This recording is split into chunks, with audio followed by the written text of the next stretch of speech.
Jadi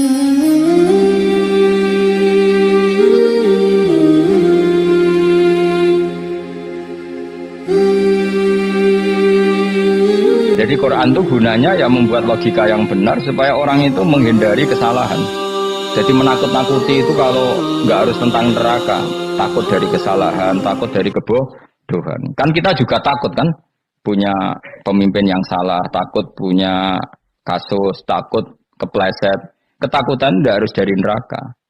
Makanya saya berkali-kali bilang, saya sering dulu dinasihati Mbah Mun, kena aku kena alim, ojo sering mau tafsir, mari goblok dari Mbah Mun. Maksudnya mari goblok itu gini, mufassir itu manusia, kadang dia itu satu ayat umum, dia mendiktekan ke satu kasus, padahal kasusnya lebih umum. Makanya berkali-kali sama nani umpomong ini, contohnya ini, karena nanti itu mengikat. Misalnya gini ya, saya ulang lagi ya, dan gayamu kayak wong alim. Ini kan malam 23, saya itu nggak pernah loh ngitung sengaja, tapi ini malam 23 kita insya Allah nginjak juz berapa? 23. Ini insya Allah barokah sekali. Tapi rasa Arab-Arab Lailatul Qadar biasa wae. Ora kelas e, ben sing entuk Lailatul Qadar ben wali-wali wae, kene entuk cipratane wis napa cukup. Lah wong traweh arang-arang yo njaluk. Iya kalau kita mintanya dianggap Allah minta, kalau dianggap ngelama. Coba andekan kapasitas Anda itu RT, minta jadi presiden, itu ngelama apa doa? Tidak, jawab saja. Ngelama. Jatah kamu untuk azab, kok jaluk Lailatul Qadar, itu ngelama apa Anda? Mestinya jalukmu orang untuk azab, itu bagus. Paham ya? Banyak ulama diajak istisqa gak mau. Banyak itu ulama. Ayo istisqa kita karena sudah lama gak hujan. Kata ulama tadi, jatah kita ini kena hujan batu dari langit. Gak hujan batu sudah bagus, gak usah minta. Ulama itu macam-macam. Lah rai-rai ngene iki pantese entuk Lailatul Qadar apa entuk adab aja jawab. Ayo. Ora entuk adab wis bagus. Yo dadi dongane ya Allah. Ampun jenengan siksa la tu'akhidna. La tu'akhidna maknane njuk Lailatul Qadar apa ora disiksa. Ya makam kita itu masih Rabbana la tu'akhidna. Iku njuk supaya enggak disiksa innasina waqtuna kalau kita salah. Kowe kan enggak kalau. Wah sudah salah bro. Jadi donga innasina akhtona sange apikane pangeran wae ditambahin kalau kita salah. Kalau kita kan sudah tidak kalau lagi sudah. Sudah jelas salah berkali-kali lagi. Mbok wong diisin. Yo lak jaruk Lailatul Qadar gak diisin. Tapi oleh wong pangeran apian, pangeran kan tapi misalnya pangeran ora aku luwe apian timbang aku. Jadi soalnya disahno permintaan. Tapi gak dikabulno. Mau disahno, tapi ra usah disahno iku iman jalin jan goblok piye meneh, macam-macam. Makanya doa paling fair itu ya Rabbana dzalamna anfusana wa lam taghfir lana wa tarhamna lanakunna. Makom kita itu di sepuro pangeran. Sing bener donga wong traweh-traweh lho ning Tuban ning Jogja wis bener apa innaka afuwun karim tuhibbul afwa fa'fu anna. Ora ana guru-guru kita donga ya Allah anilna lailatul qadar ya Allah ka ono sarahku iki kita ora ono ngajarno ngono ya Allah innaka afuwun karim tuhibbul afwa fa'fu anna. Jenengan kandat sing kathah nyepurane lan seneng nyepuro impun jenengan sepuro. Iku wis bagus sudah bagus. Tok lailatul qadar gresuk ndelok srengenge. Terus ndelok angin. Angger angen daerah Gunung Kidul banter terus anak-anak. Boy wong tahu diri, maksud kula dia tetap minta Lailatul Qadar tapi tahu diri. Misalnya suwe bar sedekah, puasa bar salat 1000 rakaat, terus utang si sahur, sampai togo-togo sing mbok dolimi jaluki sepuro. Pas kowe tenan mergo ngrasa ora dolim, nduk Lailatul Qadar. Tapi kira ngrasa ora dolim wis ujub sombong. Wong sombong ora berhak meraih. Lah terus piye Gus? Ora piye biasa wae, biasa wae. Makom kita ora kena adab itu sudah luar biasa. Ora penuh adab piye. Wis ngene iki luar biasa, no? Luar biasa. Mbon nang ngandel kula. Mesti ngene iki keadaan seperti ini terus. Soale dongane wae Rabbana la tu'akhidna in nasina wa akhtana. Itu jadi itu sudah luar biasa.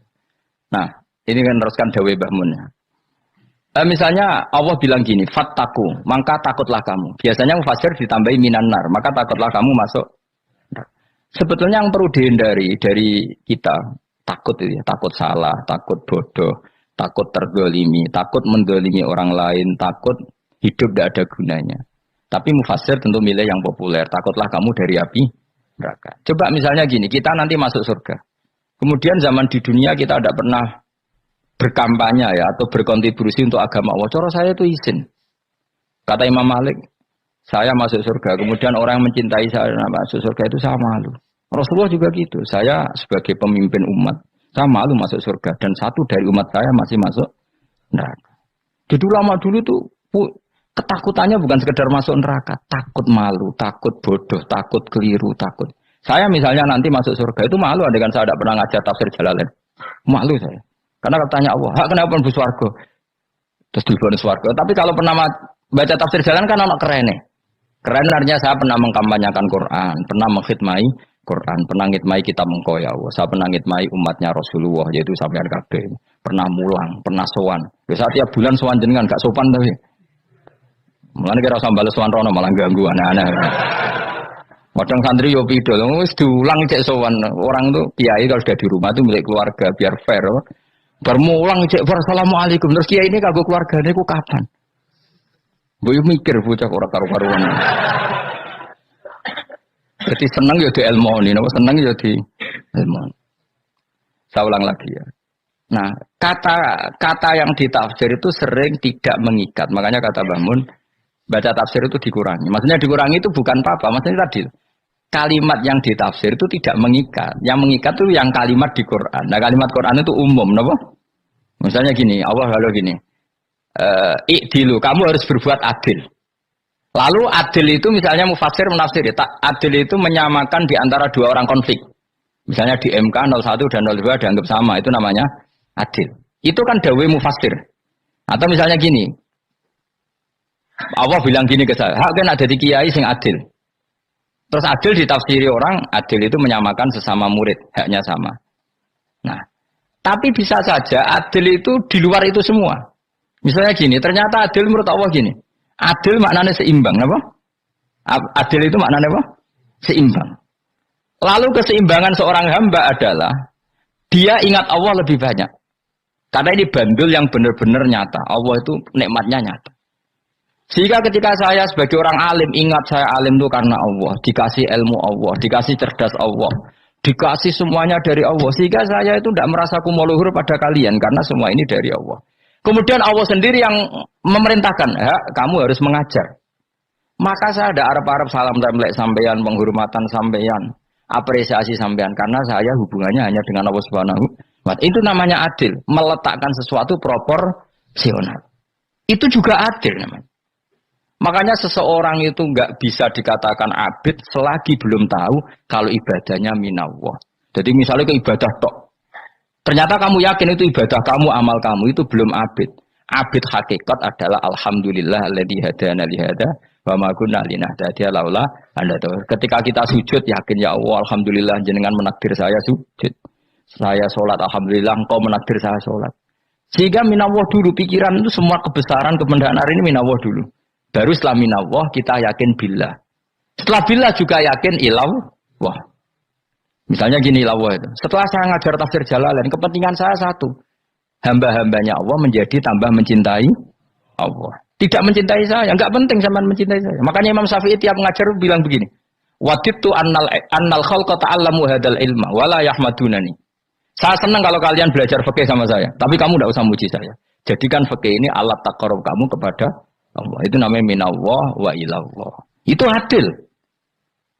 Tapi adil yang dijelaskan ulama beda-beda tadi. Ada mengatakan adil adalah proporsional antara murid, antara keluarga dan murid. Meskipun kamu senang mulang, jangan merantarkan keluarga. Itu tidak adil. Itu kan versi, no? Maksudnya Mbah Mun, kamu jangan terjebak versi-versi dalam tafsir. Paham ya? Karena Allah hanya ngendikan i'dilu wa aqrabu. Paham ya? Tapi kan penjelasan adil ini orang versi. Paham ya? Ada yang nulis adil adalah meskipun mimpin masyarakat, ya ingat keluarga. Karena sing tukang wayo oleh nafsir adil adalah karena laki tidak cukup istri satu maka ya kan ya repot kan. Tapi kalau kadung istrinya 3 atau 4, adil adalah harinya sama meskipun janda dan perawan. Jadi sing lanang gak adil adalah proporsional. Sing wis suwi dikumpuli dikurangi. Yang baru ya mungkin enggak kalau nuruti. Mungkin enggak. Ya, tapi itu kan versi, nama. Maka kata Mbah Mun itu memang saya itu merasakan, saya sebagai mufassir merasakan memang Saya kan sering baca Jalalain beda dengan tafsir Munir, nanti beda dengan tafsir Qurtubi. Saya beri contoh misalnya. Dan kamu pasti salah jawab ini. Kalau kamu benar berarti ya alim tenan. Wa idza darabtum fil ardi falaysa 'alaikum junahun an taqsuru minas shalah. Orang kalau pergi itu boleh enggak ngosor salat? Enggak, jawab saja. Boleh kan? Ngosor salat itu apa? Misalnya salat asar 4 jadi berapa? 2. Kalau isya jadi 2. Kalau subuh? Enggak, sudah maju lah. Maghrib? Enggak, kan yang bisa dikosor hanya berapa? Yang rubaiyah, yang apa? Berarti kamu yakin antak suruh minas shalah artinya 4 jadi 2, yakin? Enggak, jawab saja. Yakin. Nah itu termasuk orang pinter kayak. Berarti ilmu lagi sak trip. Ya? Sebetulnya kata Imam Qurtubi enggak. Ayat itu kan hanya bilang gini, kalau kamu bepergian maka kamu boleh menyendak sholat. Qasru itu memotong. Dari aturan yang dulu 4 menjadi 2. Sebetulnya tidak hanya itu tok. Aturan tidak boleh membawa najis menjadi boleh. Aturan harus tumak ninah menjadi tidak harus tumak ninah. Misalnya kamu sholat dalam keadaan perang, wajib tumak ninah apa boleh sambil lari-lari? Boleh sambil lari-lari. Boleh gak ketika perang kamu sholat sambil menghadap tidak ke kiblat? Boleh. Makanya antak suruh minas sholat maknanya apa? Jika kamu pergi, maka dalam konteks itu kan perang ya. Ayat itu memang konteksnya perang. In khiftum ayyaftinakumul ladzina kafar.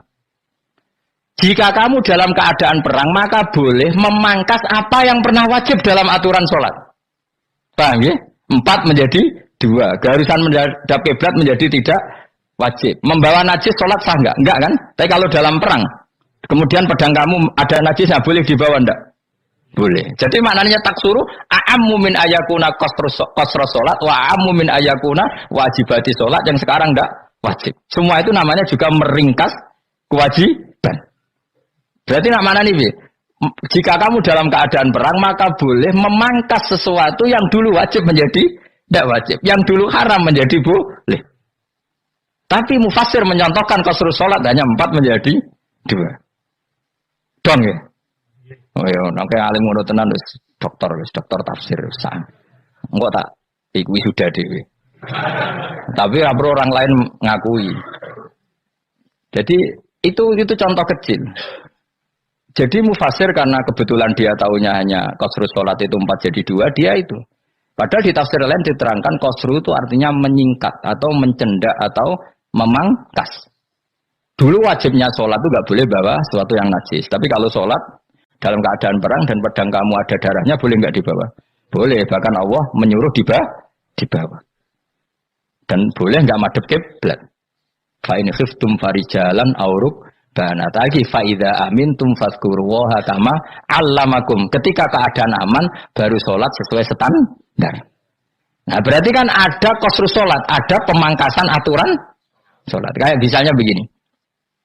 Dalam keadaan normal, boleh nggak kamu motong pohon pisangnya tetangga tanpa izin? Nggak boleh kan? Tapi misalnya ada banjir bandang, kemudian kamu bisa selamat kalau motong itu. Wajib izin apa malah haram izin? Haram izin, harus kamu langsung potong. Karena kalau tanpa begitu kamu dan yang punya wajib meridhoi. Kalau nggak meridhoi disalahkan syara malah. Paham ya? Jadi ini penyolongan yang wajib. Tapi tak coba potong kayak ngelangiin, terus gedangnya mbok pangan, itu berlebihan. Karena Allah memaklumi hanya untuk ngelangi. Jebule wis menisan lah itu di luar izin syariat apa?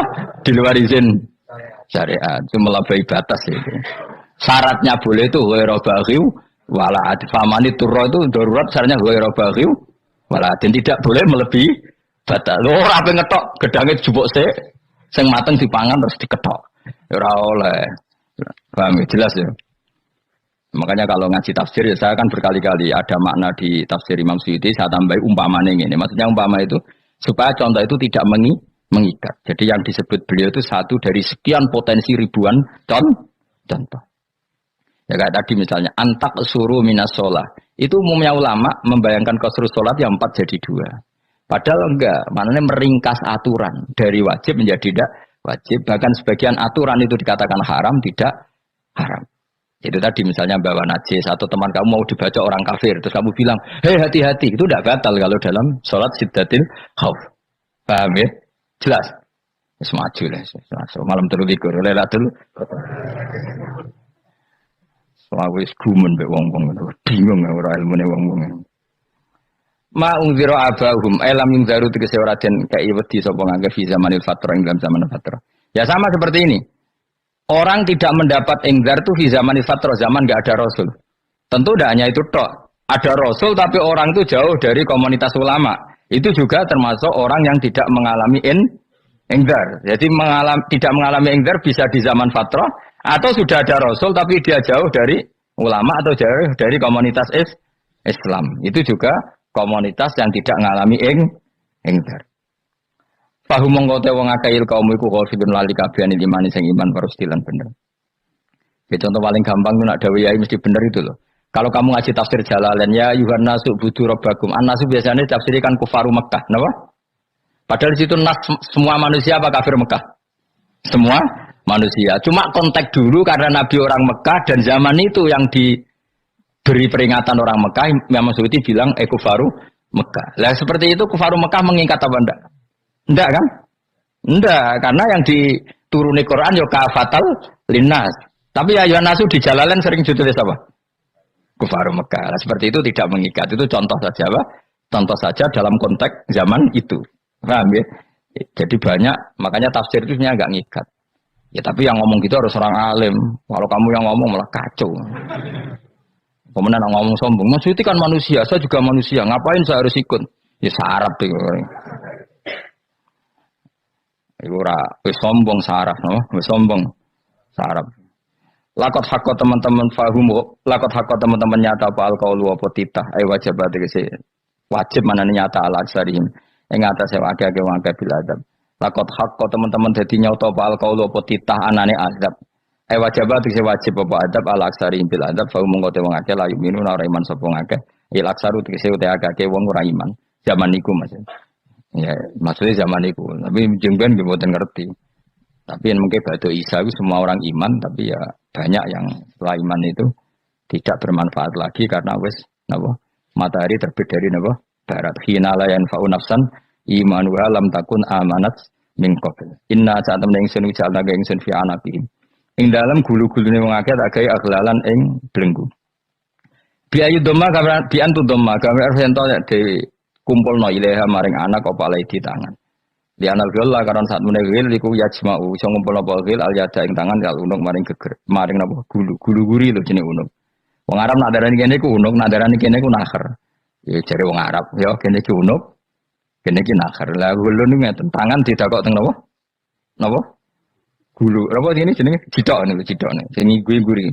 Faya mengkote tangan ilahi kumas muatun ting kumpulno ilal atqoni maring dagu, ini gitu jenis dagu. Jam udzakonin, waya mustama ulahyan. Kumpulnya dua dagu atau dua wang, nak kejomanan. Fahum mengkota wong akeh mukmahuna iku dadi bunder sapa wong akeh. Manane Rasulullah ngangkat wong akeh ruusau ing sirahe wong akeh. Lastatiuna ora iso mampu sapa wong akeh khodaha ing ngendekno ruus. Menan dhewe maksudi wa ta iki mutamsilun muk bayangan, mutamsil gambaran. Mulane kula gumun be ulama riyen. Tak contohno ya, nak ulama dhisik utop. Wong dhisik nak ndarani bun neraka digludungno. Wong kafir iso ben digludungno ning neraka. Iku ya pancen ngalim tenan wong dhisik.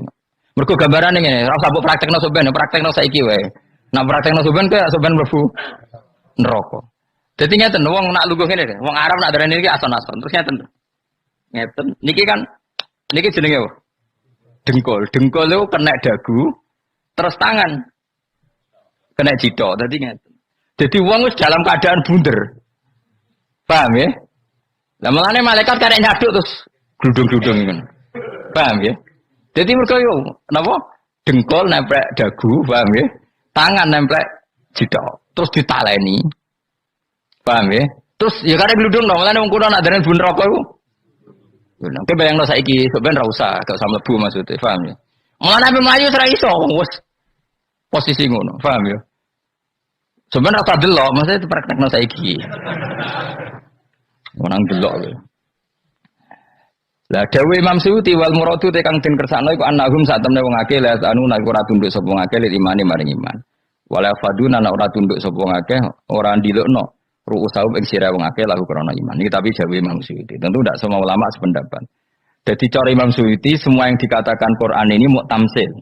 Artinya mereka tidak tunduk Maknanya tidak menerima iman. Ya, tapi itu cara Imam Suyuti. Ulama lain yang mengatakan tidak. Memang orang kafir ketika masuk neraka dalam keadaan seperti itu dan digeludung.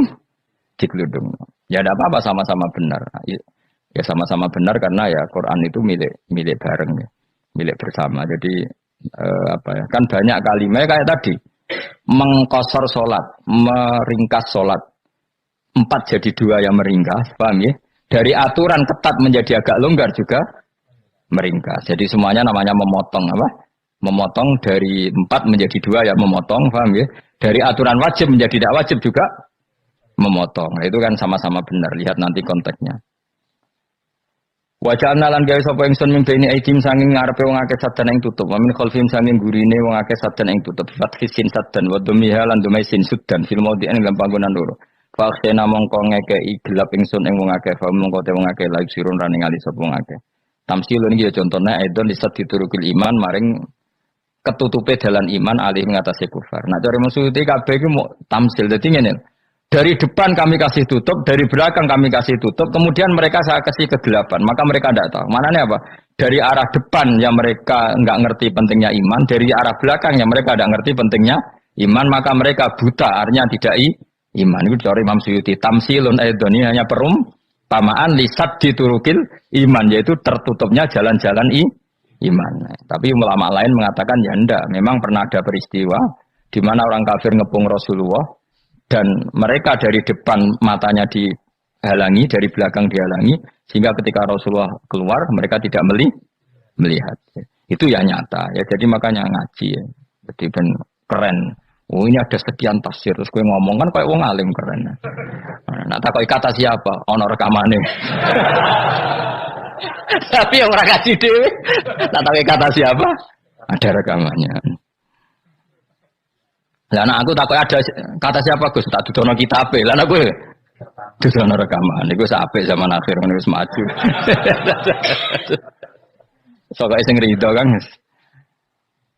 Enak kok kan jadi orang alim enak. Nanti itu jadi orang alim ya rugi tadi nanti kan gitu. Syekh Abdul Qadir masuk surga. Entah ini gelombang kedua dan para penggemarnya. Jadi akhirnya sing alim tenan yang mlebu swarga, sing kedua dan para penggemarnya. Iku ora usah alim kan, cukup penggemar. Tidak usah ben ya rugi kan. Gus Pak masuk swarga kedua dan para penggemar. Waduh. Terus jebule padha ae. Iku saking rahmane Allah. Kenapa? Kan masyhur itu hadis itu. Rasulullah itu ada sahabat nangis, enggak bisa tidur nangis. Berhari-hari enggak bisa tidur nangis. Hanya karena ingin punya satu pertanyaan. Lama-lama ketemu Nabi, ya Rasulullah saya sudah berhari-hari enggak bisa tidur, ingin menanyakan ini tapi tidak berani. Coba kamu tanya saja. Ya Rasulullah, saya ini kalau mati, engkau kan suatu saat dipanggil Allah, saya tidak ketemu engkau. Makanya mumpung sekarang saya tak melihat wajah engkau sekuat-kuatnya, sepuas-puasnya. Kata Nabi, ya. Terus, kenapa? Ya kalau engkau di surga, saya di neraka kan nggak ketemu lagi. Atau kalaupun engkau di surga, kan kelasnya beda, kan tidak ketemu lagi. Jadi kemungkinan dua-duanya itu tidak ketemu. Kan? Karena tadi bisa aja, ya, artinya Nabi karuan di surga, saya di neraka tidak ketemu. Atau engkau di surga, saya di surga pun beda kelas, ya nggak ketemu. Kata Nabi, tidak begitu aturan mainnya. Almar'u ma'aman ahabba. Orang itu sesuai yang dia orang bersama orang yang dicintai. Jadi ya saya harus ikhlas kalau kamu saingi nanti. Ya, takdir no. Takdir. Wasawanan padha uga ali ngatasi wong akeh angger tau te ngekek peringatan sira gumeng wong akeh tahqiqil hamzatin angger ta. Wa ibdali saniyati alifan angger ta humata sili ala nasil hamzah wa itu khali alifan wa pun alif bin mustahalan dan hamzah sing ditasil wa ukhralan ya wa tarkilan tinggal itu khol. Amlam tungwirhum wong ra wis bakat kafir mbok elingno cek ra mbok elingno tetep layu minun ora gelem iman. Lah sing iman iki sapa inama tungdiru ang mestine ngelingno sira. Maksude yang fa'u tegese manfaate apa ing daruka peringatan sira. Peringatanmu manfaat man ing wong ittaba kang anut sapa man adzikra ing Qur'anil Qur'an tegese Qur'an. Wa khasyi'alan wedi sapa man ar-Rahman ing Allah Rahman bilwibi padahal ora roh pangeran. Ya khofa tegese wedi sapa ing Allah toh walam yara ora ningali sapa wong ing Allah. Nane bilwibi itu apa? Takut Allah dalam keadaan toh dia tidak melihat Allah langsung. Mereka tak tafsiri bilwibi barang gaib. Barang gaib ning Indonesia terjemahannya hantu. Melihat alam gaib itu maknanya apa dalam bahasa Indonesia? Hantu. Mulane bilwibi rata terjemah apa? Ya namanya ini wakasya lan di sapa wong ar-Rahman ing wasi Rahman bil waibi padahal dene ra roh langsung. Ya ora usah diterjemah ya.